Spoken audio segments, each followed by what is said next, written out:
Bienvenido a la segunda parte del teorema de Green. Comencemos por revisar el teorema de Green y luego veremos algunos ejemplos adicionales. Si C es una curva suave por partes simplemente conectada con una orientación hacia la izquierda en una región plana R, y las componentes de nuestro campo vectorial F tienen derivadas parciales continuas de primer orden, luego la integral de línea de F punteada con dr o la integral de línea escrita en forma diferencial es igual a la integral doble sobre la región R de la derivada parcial de G con respecto a X menos la derivada parcial de F con respecto a Y. Entonces, esto establece una relación entre una integral de línea y una integral doble cuando la curva C es el límite de la región R. Entonces, si se cumplen las condiciones del teorema de Green, muchas veces será más fácil evaluar esta integral doble aquí en lugar de la integral de línea. Así que sigamos y echemos un vistazo a nuestros ejemplos. Por lo tanto, queremos evaluar la integral de línea donde C se da debajo de la transversal en sentido antihorario. Dado que se han cumplido todas las condiciones para el teorema de Green, sigamos adelante y reescribamos esta integral de línea como una integral doble sobre la región R.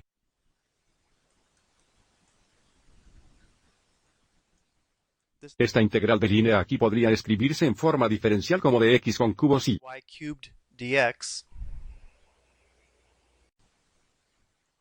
más 6x y al cuadrado d.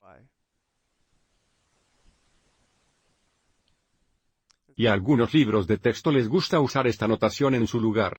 De cualquier manera, podemos reescribir esto como una integral doble sobre la región R donde el integrando es la derivada parcial de G con respecto a X menos la derivada parcial de F con respecto a, y donde la pequeña f es igual a, y en cubos y la pequeña g es igual a 6x y al cuadrado. Entonces, el parcial de G con respecto a X sería 6 y al cuadrado. Y el parcial de F con respecto a Y sería 3 y al cuadrado. Y ahora tenemos que decidir el orden de integración. ¿Querremos integrar con respecto a Y primero, y luego X o X y luego Y?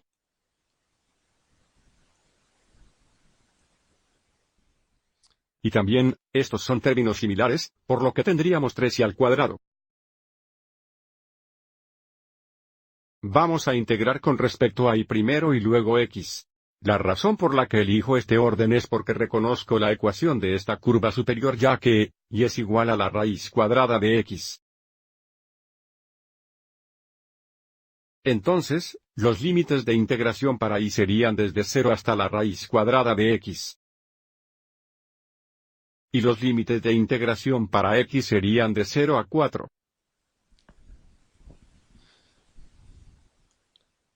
Así que primero me integraré con respecto a Y. Eso nos dará 3 veces y al tercero sobre 3 o simplemente y al tercero. Bueno, la raíz cuadrada de X es la misma que X para la mitad. Entonces subamos en X a la mitad elevada a la tercera potencia, tendremos X a las 3 mitades. Y luego subiremos en 0, tendremos 0. Integrando con respecto a X, tendremos 2/5 X a las 5 mitades.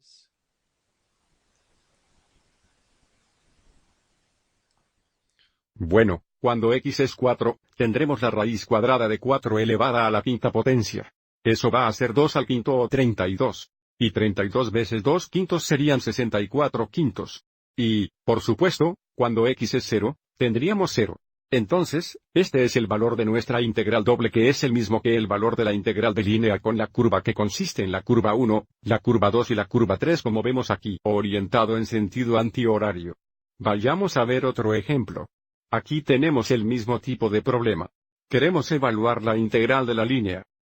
En el camino de C que consiste en la curva 1, la curva 2, la curva 3 y la curva 4. Por lo tanto, es suave por partes, y es transversal en sentido antihorario. Entonces podemos seguir adelante y aplicar el teorema de Green para reescribir esta integral de línea como una integral doble sobre la región R y al observar esta región, probablemente será más fácil evaluar esta integral doble en forma polar. Pero primero avancemos y configuremos esto. Entonces esto será igual a la integral doble sobre la región R de la derivada parcial de G con respecto a X. Bueno, aquí está G. Entonces esto sería 8x, y esto sería 0. Entonces tendríamos 8x. Menos la derivada parcial de f con respecto a y. Esto sería 0 y esto sería 2x. 2x.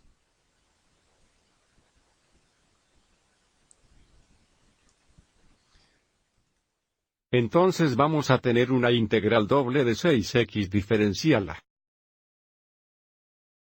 Ahora, vamos a convertir el diferencial a r de θ en forma polar. Form.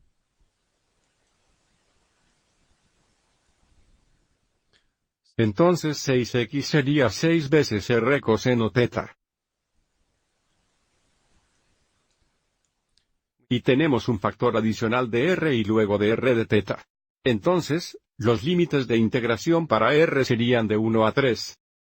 Y luego para θ, dado que solo estamos en el primer cuadrante, sería de 0 a pi sobre 2. Así que vamos a tener 6 cos θ al cuadrado r. De r de θ. Y vamos a seguir adelante y evaluar esto en la página siguiente. Integrando con respecto a r, vamos a tener 6 veces r cubed sobre 3. Serán 2 coseno θ con cubos r.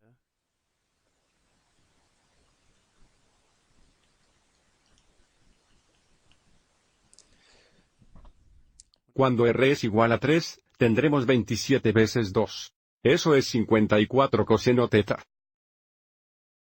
Menos cuando r es 1 tendremos 2 coseno θ.